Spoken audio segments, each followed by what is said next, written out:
मैंने झारखंड आंदोलनकारी के संदर्भ में उनकी हो रही जांच पर, उनके चिन्हितीकरण पर और उनको दिए जाने वाले सम्मान का मांग मैंने किया है। मैंने सीधे तौर पर फ्रीडम फाइटर का मांग मैंने किया और मैं लगातार इस बात को बोलते आ रहा हूँ। चूँकि ये प्रस्ताव जब प्रारंभ काल में आंदोलनकारी चिन्हितीकरण आयोग का जब गठन हो रहा था या इसके लिए मैंने कमेटी तैयार की थी, तो उस समय मैंने स्पष्ट रूप से इनको जो प्रस्ताव हमारे उस समय गृह मंत्रालय के माध्यम से, सचिव के माध्यम से तैयार हुआ और उसमें हमने स्पष्ट रूप से उसके दस्तावेज में उसके जो हम लोग ने तैयार किया था, उसमें हम लोग ने यह तय किया था कि झारखंड आंदोलनकारियों को जो शहीद हो गए हैं या जिन्होंने झारखंड आंदोलन में अपना समय और अपना पूरा काल को दिया है, जिसके ऊपर मुकदमे हुए या फिर जो ऐसे भी थे जिनके मुकदमे नहीं होने के बावजूद जिनके स्वर से, जिनके लिखने से झारखंड आंदोलन को गति मिला है,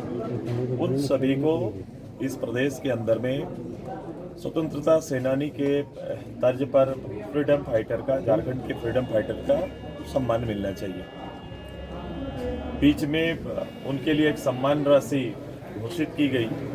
मैं उस घोषणा पे मैं नहीं जाता, लेकिन प्रश्न ये है कि जहाँ 100 साल लंबा संघर्ष जिस प्रदेश में हुआ और सभी लोग इस बात को मानते हैं कि उस आंदोलन के बदौलत ही ये झारखंड प्रदेश का गठन हुआ है, सर्वमान्य ये विषय है। और यदि ये विषय है तो उनके लिए लड़ने वाले लोगों को उसके ही प्रदेश में सम्मान मिले और उसका दर्जा एक स्वतंत्रता सेनानी के रूप में हो, ये मैंने मांग की। सरकार ने उस पर कोई जवाब नहीं दिया है। सरकार ने अपने दिए जाने वाली सुविधा की चर्चा की, लेकिन उसमें सबसे बड़ी सुविधा ये है कि आपके 3,000, 5,000 या 7,000 की राशि के लिए कोई अलग राज्य के लिए लड़ा नहीं।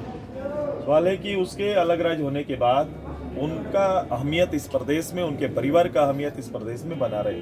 आज के दिन कोई भी शहीद परिवार आज मुख्यालय आता है या अपने डिस्ट्रिक्ट हेडक्वार्टर में जाता है, कोई सरकारी पदाधिकारी से मिलने के लिए आम लोगों की तरह उसके साथ व्यवहार किया जाता है।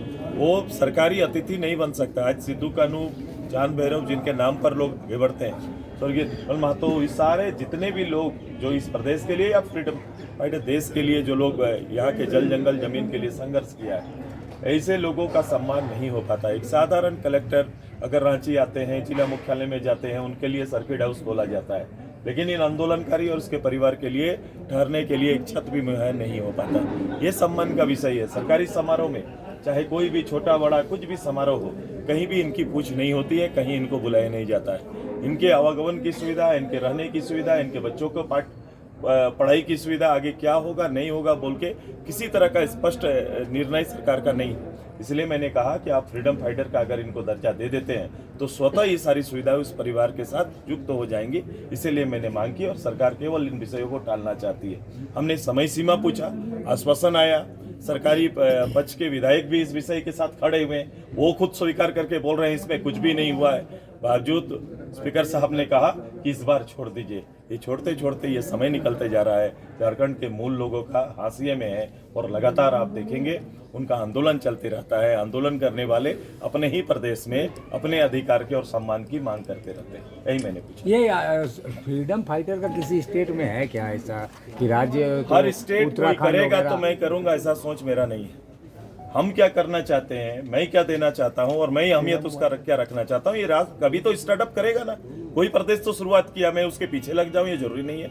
मैं अपने लोगों के लिए किस सम्मान के स्तर पर जाना चाहता हूं, उसकी पहल करनी चाहिए। सुदेश जी, वर्तमान में सरकार का कोई नियोजन नीति नहीं है, छात्र जो है वो सड़क पर है।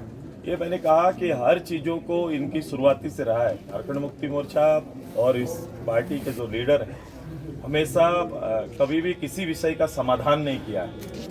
आप अलग राज्य से लेके आइए जाइए, अलग राज्य का समाधान झारखंड मुक्ति मोर्चा ने किया नहीं। कभी समाधान के पक्ष में ये रहते नहीं और वही आचरण आज सरकार चलाने में भी वही आचरण को दोहरा रहे हैं। वो किसी विषय के साथ किसी समाधान के लिए वो नहीं जाएंगे। वो चाहते हैं कि एक पॉलिटिक्स जिंदा रहे, एक विषय जिंदा रहे, जिसके ऊपर वो भावनात्मक रूप से झारखंड के लोगों के साथ खेलते रहे। इस बार वो युवा के साथ खेल रहे हैं और उनके भविष्य के साथ खेल रहे हैं। वो ये नहीं समझ रहे हैं कितनी मेहनत से नौजवान तैयारी करता है। वो नहीं समझ रहे हैं कि एग्जाम करने के लिए उसको कितना समय, कितना उसका परिवार का समर्पण होता है। अगर इस चीज़ की चेतना होती तो ऐसे निर्णय कभी लेके नहीं आते। ठीक है।